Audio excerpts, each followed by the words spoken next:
সামাজিক যোগাযোগ মাধ্যমে পরিচয়, সেখান থেকে প্রেম, আর সেই প্রেমের টানেই হাজার হাজার কিলোমিটার দূরে চীন থেকে বাংলাদেশের একটি গ্রামে ছুটে এসেছেন এক যুবক। ব্রাহ্মণবাড়িয়ার নবীনগরে চীনা এক যুবকের আগমনে এখন চলছে ব্যাপক আলোচনা। স্থানীয়দের কৌতূহল, এ কি সত্যিকারের ভালোবাসার গল্প, নাকি সামনে অপেক্ষা করছে নতুন কোনো বাস্তবতা? ব্রাহ্মণবাড়িয়ার নবীনগর উপজেলার জিনতপুর ইউনিয়নের কাঠালিয়া গ্রামের তরুণী স্বপ্না আক্তারের সঙ্গে সামাজিক যোগাযোগ মাধ্যমে পরিচয় হয় চীনের সিচুয়ান প্রদেশের বাসিন্দা জিয়া আইলির সাথে। পরিচয় থেকে বন্ধুত্ব, আর বন্ধুত্ব থেকে গড়ে ওঠে প্রেমের সম্পর্ক।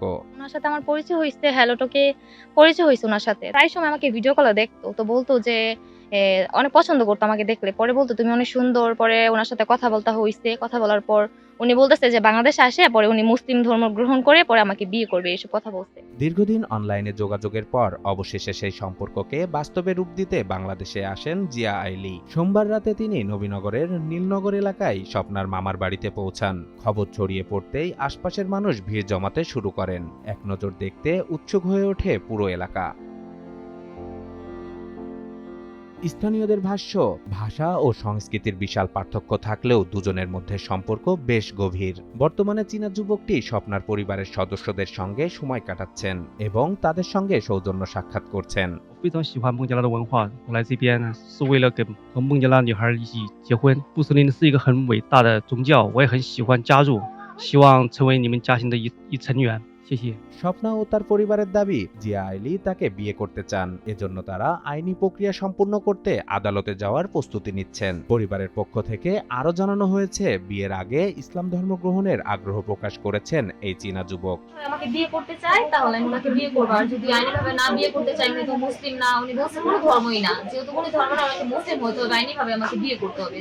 উনি বলে যে না আমি পারবো না, তাহলে উনি অন্য রাস্তায় চলে যাবে, আমি আমার রাস্তায় চলে আসবো। তবে ঘটনাটি নিয়ে স্থানীয়দের মধ্যে দেখা দিয়েছে মিশ্র প্রতিক্রিয়া। কেউ বলছে এটি ভালোবাসার শক্তির এক ব্যতিক্রমী উদাহরণ, আবার কেউ সামাজিক যোগাযোগ মাধ্যমে গড়ে ওঠা সম্পর্কের ভবিষ্যৎ নিয়ে শঙ্কা প্রকাশ করছেন। কালকে রাত্রে আমরা শুনছি, শোনার পরে পুরা গ্রামের লোক আইসা দেখছি, সাংবাদিকও আইছিল রাত্রে দুটোকে। এরপরে সকালে দোকানে গেছিল, দোকান বেশিক্ষণ সময় দিছে না, আবার বাড়িতে চলে আইছে। পুরা গ্রামের মানুষ দেখতে আইতাছে, পুরুষ মহিলা সবাই দেখতে আইতাছে। আইসি দেখছি আমরা, গ্রামের মানুষ প্রচুর মানুষ আইছে, আইসা শুনছিলাম আর কি যে বিয়ে ধর্ম গ্রহণ করে বিয়ে করবে। ভালোবাসা কি সত্যিই সব দূরত্বকে হার মানাতে পারে, নাকি বাস্তবতার কঠিন পরীক্ষার মুখোমুখি হবে এই সম্পর্ক? চীন থেকে নবীনগরে ছুটে আসা এই প্রেমের গল্প এখন স্থানীয় মানুষের আলোচনার কেন্দ্রবিন্দু। সময়ই বলে দিবে এই সম্পর্কের পরিণতি কোথায় গিয়ে দাঁড়ায়। বাকিবিল্লা আকাশ, নিউজ ডেস্ক, জনবাণী।